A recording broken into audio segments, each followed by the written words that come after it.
Hello, in this video I'm gonna show you all camera settings available on Samsung Galaxy M55 5G. So let's open the camera first. And now in order to access the settings, we need to tap on this gear icon over here in the top left corner. If we go here, we will find some camera settings. We have some intelligent features like scene optimizer, scan documents, shot suggestions, and scan QR codes, all of which can be enabled and disabled by tapping on the slider on the right side. We can also go into scan documents in order to enable auto scan over here. Now, another thing or things that we have is the swipe shutter button too. So we can swipe the shutter button downwards in order to take the burst shot, or if you don't want to make burst shot, we can create GIFs instead. So this is how we can make GIFs. Now we can also enable and disable the watermark. Over here, if we tap on the watermark, we have the slider at the top which can enable and disable this feature. We can show the model name of our device. We can show the date. We can also edit the model name if you wanted to. And in addition to that, we can also show the time next to the date. Over here, we can also choose the font, and we can also set the alignment. So we can attach it to the left side, to the middle, or to the right side over here. And then we can also put it to at the bottom of the picture or at the top. Now let's go back.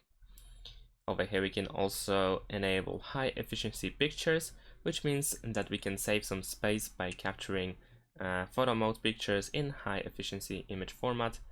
And of course, keep in mind that some websites or some apps might not be able to support these kinds of pictures. Now we can also enable swipe up and down to switch cameras. So if you want to quickly be able to switch between the front and back camera, then this is how we can do that for selfies. There's also save selfies as previewed, but for some reason this option is locked for me. We also have video settings where we have high efficiency videos. So this is pretty much similar thing to the high efficiency pictures, but this time of course it is for videos. We also have video stabilization, which can be enabled and disabled over here in the camera settings. And in addition to that, we can enable grid lines. So these are those helpful lines that you can see when you take the pictures. Over here, as you can see, now we have them enabled. And we also have location tags. So if you want to use location to remember where have you taken those pictures, then you can do that by enabling the location tags. And then when you go into the details of the photo, then you can see where the picture has been taken. We also have shooting methods where we can press volume buttons to take the picture or record the video. We can also change it to zoom in or out. We can also change it to control the system volume instead. We also have the floating shutter button, which means that we can move the shutter button anywhere, the button that you take the picture with. We also have voice commands, so we can take pictures by saying smile, cheese, capture, or shoot, and we can also record videos by saying record video. So this is a pretty cool feature. There's also show palm feature available in this setting, however it is disabled for me. Now let's go back. We also have settings to keep, so we can keep the camera mode when we re-enter the camera. We can also keep the selfie angle, the high picture resolution. So if we select 50 megapixels resolution, then we can just, when we reopen the camera, then we will have that exact setting. Now another thing is filters, which we can keep of course, and super steady in video mode. Now let's go back. We can also choose the storage location. We have some privacy notes and permissions of course, and we have the option to reset the camera. Now in addition to that, we also have some settings over here at the top. For instance, in the photo mode, we can enable the flashlight. We can set it to automatic, or we can disable the flashlight completely.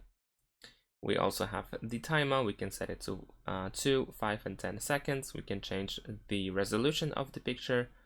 We have different aspect ratios. Another thing that we have is the switch between 12 megapixels and 50 megapixels over here.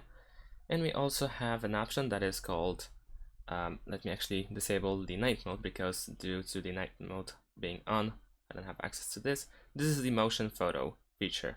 So if you want to take a photo while constantly moving or something, then this option might become useful. And like I said, if you have the night mode or night shot on, then this option is not available. We also have the filters over here, where we can change to several different filters. We can also change the strength over here at the bottom. And we can also switch to face category. Over here we can turn it on and off, where we can increase and decrease the smoothness, and so on and so forth. So you can discover them over here. Let's actually check them out. So we have tone, we have jawline, we have eyes. Everything can be adjusted over here. So this is pretty useful if you want to make your face look a little bit different, if you want to make some corrections. Now let's exit the filters, and if you don't want to use them, then of course you need to set everything to original. Alright, now we of course we can zoom in and zoom out. We have the ultra wide lenses over here at the bottom. We can switch to 0.5x in order to use the ultra wide camera, and of course we have the zoom, we have 2, and of course we can do this even more by increasing it to up to 10 times. So this is how it works. And we also have, of course, different modes. And we have the portrait mode, which has a little bit less options, but over here at the top we can see them here. There's also this button over here, which allows you to adjust the blur. Over here we can change the strength like before. We have studio, we have high key mono, we have low key mono, backdrop, and color point. So different effects that we can apply. Now let's go back. In addition to that, one of the other basic modes is of course the video mode, where we have pretty much the same things. However, over here we have the super steady mode if we want to use it, and here we can change the resolution and FPS of the video, so we can set it up to Ultra HD. However, in ultra high resolution we have only 30 FPS available, and in full HD of course we have 60 available as well. And we can also go to more over here in order to find even more different modes. We have the Pro mode, Pro video, we have the night mode of course. We have mode for food if you want to take picture of food. We have panorama, macro, super slow motion and the regular slow motion, hyperlapse, dual rec, and single take. All of them can be added by pressing this plus button. And then we have the instructions, so touch and hold to move modes. So we can, for instance, select the single take and drag it to the bottom. And we can also take it out by selecting it, by touching and holding it, and then dragging it back to the list. And then we have to press save. So pretty simple. So I believe that's all in terms of the all the settings that we have in Samsung Galaxy M55 5G. Of course, there are also some different modes that have even more options. For instance, the Pro, as the name suggests, allows us to make even more adjustments to ISO, to focus, and so on and so forth, as it should, of course, in these types of modes. And yeah, that's about it. Thanks for watching. Leave a like and subscribe to my channel, and see you in my next videos. Bye.